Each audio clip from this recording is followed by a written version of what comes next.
Hello everyone, and welcome to what would be the latest Minty reacts to The Mandalorian. However, it is now going to be a Minty reviews for the latest episode of The Mandalorian, Chapter 18, The Mines of Mandalore.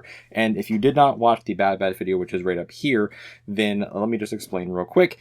I did record reactions to both Bad Batch and Mandalorian. However, in the process between recording and editing, the audio file got completely corrupted for both episodes. So instead of giving you an ungenuine reaction, completely, not seeing for the first time reaction to both those things, I instead decided just to do a Minty reviews for the episodes instead. Since they're shorter videos, I can edit them faster and I didn't have to re-record everything in a non-genuine way. So this week, and hopefully only this week, we're getting Minty reviews for them instead. It really sucks because both episodes this week were really, really good, and I had a lot of, I feel like, pretty good reactions to things in the episodes, but we're here. This is what we got. So let's just go on to it. So Chapter 18, The Mines of Mandalore. First off, I was not expecting them to do the Mandalore stuff in this season in episode 2. I was honestly kind of expecting maybe like episode 3, 4, but not episode 2. Ultimately, I was expecting him to at least go get IG-11 fixed first, then do this, which kind of happens, not with IG-11, but kind of happens like that. I'm glad they did do it, though. I'm glad they did it like this, though, anyway, because if they didn't, I feel like it would have been a lot of really boring stuff this the whole time, of Din Djarin went to go get the memory chip. Oh no, pirates got involved. And that just would have been the whole season, and that would have been boring after a while. But either way, beyond all that, I do love the fact that, in a weird way, I did say at the end of the last episode that Din Djarin should be clearing out his side quest a bit. As someone who's played a lot of RPGs that get a lot of side quests backed up, he should have cleared out his side quest a bit. And he did. He went and cleared out some side quests. And weirdly enough, were the 2 side quests I said for him to clear out. So, yay, he listened to me, I guess, in this show that was recorded 2 years ago. This episode was good. This episode was really, really, really good. It had a lot of really good meaty lore bits into it that I thought were really, really cool. Starts off with Din and Grogu going to Tatooine to Mos Eisley on Bunta Eve, which I always keep forgetting Bunta Eve is actually a holiday in Star Wars. It's not just the name of an event, it's actually a holiday. I keep forgetting about that. But we meet up with the mechanic again, whose name I forgot. I will edit this in somewhere in here. But we meet up with the mechanic again, who is basically trying to grip some of the speeder competitors there, which honestly, fair. Hustle them. I agree with this. To get a memory chip, doesn't get that, but instead leaves with R5, the droid from A New Hope that R2 just sabotaged to then go with Luke. So we get R5, which is pretty fun. And I related to R5 so much. R5 is just an anxious droid that's I don't want to go in space, man. I don't want to do this. I don't even want to work, man. My circuits are all bad. I want an oil bath. I would love an oil bath to get all clean. But man, I got issues going on. I got some issues. But he gets sold to Din Djarin, and now the ship that Din has now has an astromech port to it. So yay. But yeah, R5's with the crew now. So let's go R5. Let's go R5. And then from there, we get Din and Grogu and R5 actually going to Mandalore. We actually get to just straight up go to Mandalore now. And again, I wasn't expecting this to happen in episode 2, but I'm really glad it did, though. Really glad it did, because seeing Mandalore after we've heard about it for the past few seasons and actually past couple of different shows in various ways, Mandalore is wild to actually see. Because we had heard that it was all just glass after all of the fusion bombs went off and the purge happened, and it is. It legitimately is. And it is just seeing it, and in terms of a world building sense, and in terms of just a lore sense, seeing how much this planet got messed up after, like, in the war and in the purge, just, it makes you feel something inside where it's like, oh my god, they did go through a lot, didn't they? But it goes back as well to what Din Djarin's death cult has said the whole time. It's like, it's poisonous, it's cursed, the land's cursed, you can't go back there. It's not. The air is breathable. You can live there. It's inhabitable. Like, you can go there. So that's the interesting thing. And Bo-Katan's been saying that the whole time. It's like, no, you can just go there. It says, why would you? There's nothing left there. We'll get to Bo-Katan in a bit, though, because Bo-Katan was a very important part of this episode, and we'll get to her in a little bit. They find out the air is breathable, so they go out and they try to find the mines of Mandalore, which they get ambushed by these creatures that live on Mandalore that are weird, like, humanoid cavemen-looking things with big tusks. They're pretty cool. I will say they're pretty cool. But beyond that, Din Djarin also gets ambushed by some General Grievous looking body modification obsessed alien dude. We don't learn anything about this guy. We do not learn anything about him, but he was given off major General Grievous vibes. So it honestly made me question, is like, are there just people out there in this universe that are like Grievous who just get so obsessed with body modification to just become droid, basically? Or is that like a whole species out there like that? Like, I have so many questions about this one guy, this one dude. I have so many questions. But he also has like a big like crab mech suit thing, and his whole deal is a bit confusing. It's like, is he just there just to capture random Mandalorians or random ones of those creatures that pop by? Because if so, seems like a pretty boring existence, my guy, but whatever. When that happens, Grogu isn't captured.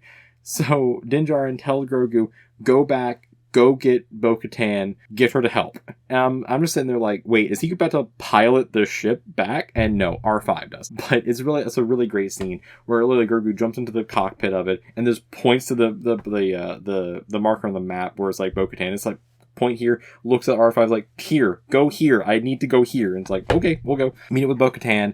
Bo-Katan's about to just like kick Din Djarin off the planet and be like, get off my lawn, I don't want you here. And she sees Grogu and is like, oh, what happened to him? What happened to him? Where'd he go? So then we get a whole little situation with Bo-Katan and Grogu. And I love how basically anyone who comes in contact with Grogu immediately goes into like parent mode and starts like doing baby talk to him a little bit. And is also like, cool, all my like emotional defenses are just down right now because I want to help this actual baby. It's so funny seeing this, where we've seen Bo-Katan this whole time be like this absolute awesome Mandalorian like knight badass, and just like, yeah, Grogu, I'm gonna go help you. I'm just gonna push you along. And she starts telling these stories about the Clone Wars, about like working with Jedi, and like asking him like, hey, how good are you with the Force? Because like, I knew people with the Force. I knew some Jedi. Some really awesome scenes of just Bo-Katan being a badass, just in general, just like her fighting some of these things from the planet. So she rescues Din Djarin, has a really cool fight with the Grievous looking dude that eventually kills him. Like, she kills him once, and then he comes back as just a head, then kills him again. He's done this time. Saved Din Djarin. It's all good. So then we get the really intriguing stuff that happened. This episode offered up a lot of questions that will either be answered later in the season or are plot points that will be brought back up at some point. Knowing Star Wars, they will be brought back up at some point. But it introduced a lot of questions coming from here, where once Din Djarin wakes up, he has a chat with Bo-Katan about Mandalorian society, about the culture, about Mandalore being fallen, and she agrees to help him find the mines because she knows where they are. She knows where the actual mines are because she was part of the royal family. She's been there. She was there before Mandalore like got blown up, basically. She had been there before. And Din Djarin this whole time is so devout in his cult faith that he firmly believes that the mines are important, that they are very vital to the reunification of Mandalore. Bo-Katan's like, this is all a joke, dude. This is all just pomp and circumstance. This is a joke. It is just legend. It doesn't matter. So then they get to the mines. Bo-Katan goes to this whole thing. There's a whole plaque there. There's literally a plaque on the wall for the mines being like, this is where the great Mandalore tamed the Mythosaur. And she's doing it like that, where she's like jokingly reading this thing like, no, let me read this off to you so you know the full story. Here, let me read this off to you. Just kind of like, in a turn of phrase, taking the piss out of everything. She's like, this is all bullshit. This is all legit bullshit. You shouldn't believe this stuff. Meanwhile, Din Djarin like firmly is like, I'm here to like fix my creed. I'm here to reunite Mandalore. Goes in, sinks immediately to the bottom because he's wearing armor, There's no steps there. He took off his jetpack. He's wearing full Beskar. The man sinks. So Bo-Katan, without hesitation, helmet on, jumps in the water, goes and rescues him. As she's pulling him out of the water, they go by a very large, scaled beast that is living in the waters, and it is the Mythosaur. They actually see a Mythosaur, a creature that we have heard in all of Star Wars has been extinct forever and was only relegated to legends about Mandalore. It exists. It is here. It exists. It is alive. It is there. So that's how the episode ends. It ends with Bo-Katan just under her helmet, just looking at the pool and just thinking, oh my god, the death cult's kind of right. And that's ultimately what I got from this episode in general. A lot of questions then became relevant and became things to ask here. And it's that I feel like this season is not about Din Djarin doing the quest to Mandalore to reunify, like, get his honor. I feel like this whole season is a way for the writers to rebuild Mandalore to then use in future projects. Just like they did with Navarro, and like they've done with Mos Eisley and Tatooine, where they took these areas, Navarro is a thing for the show, but where they took these places and they just showed us that, yeah, with just a little bit of help and a little bit of guidance, these places can grow and become vibrant cultures, vibrant societies that we can then use later on. And Mandalore, and the Mandalorians, as we've seen throughout both this show and pretty much every other Star Wars show, has been so fractured because of their own internal battles with their own culture and what they believe in, their belief systems, that we haven't had a unified Mandalore pretty much ever. So what this season is doing is actually unifying Mandalore in a way. And what we got in this episode was basically breaking down the walls between at least Bo-Katan and Din Djarin in their beliefs, where Din Djarin was able to see, okay, some stuff that Bo-Katan said and that some of these Mandalorians said is true. Meanwhile, Bo-Katan was like, okay, some of the stuff that the Death Cult believes is also true. And that's really cool. It's really, really cool they're doing that. Because that furthers that there are... I just thought this weird connection to it. It's like the song Breakfast at Tiffany's, right? Okay, just follow me along here. It's like the song Breakfast at Tiffany's, right? Where in the song we have these two people who are like, hey, you say we got nothing in common, our love's falling apart, and we can't be together. But I beg to differ. We have one thing in common, and that is that we both like the movie Breakfast at Tiffany's. So take that and take it to Mandalore, where it's like, you say that we have nothing in common. These Mandalorian sects out there, just all these little tribes of Mandalore that have been splintered forever, are like, we have nothing in common. We are different. We have completely different beliefs. This episode showed no. What they have in common is that they are all Mandalorians. They are all straight up Mandalorians. And I feel like this season we're going to get the reunification of Mandalore and the reforming of the planet, which is really, really cool. And somehow Grogu factors into all this too. How Grogu factors into all this, I don't know. But this is a very big Grogu episode. He got to do a lot of Force stuff, and it was really cool. And this episode was just so cool. It was so cool. This episode was great. This episode was great, and we got a lot of really meaty lore stuff. And a lot of questions that can then be asked about the rest of the season that I think they will be exploring as this goes on.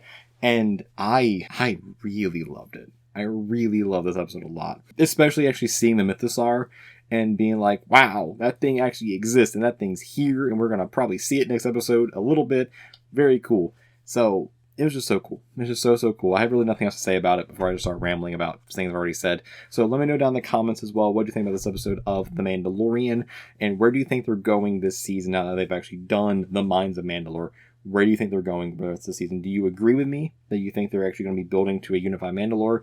Do you have a different opinion? Do you have a different thought of what they're doing for the season? Let me know that down in the comments. And if you do like these Minty reviews videos and you want to see more of them, leave a like and let me know as well. And if you want to see the actual reactions I do and the other videos I do as well, leave a little subscription as well. It does help out and it does mean a lot, especially when I have all these tech issues that happen out of nowhere, as we all are aware of when it comes to making content of some sort. Issues just happen out of nowhere. Issues just happen. So anyway, remember here's going to be a playlist for the rest of The Mandalorian, which is only 2 episodes right now, but rest of The Mandalorian is right there. Remember here's going to be a video that YouTube recommends for you as well. Watch that as well. And until next time, stay legendary, everyone, and I will see you in the next one. Until then...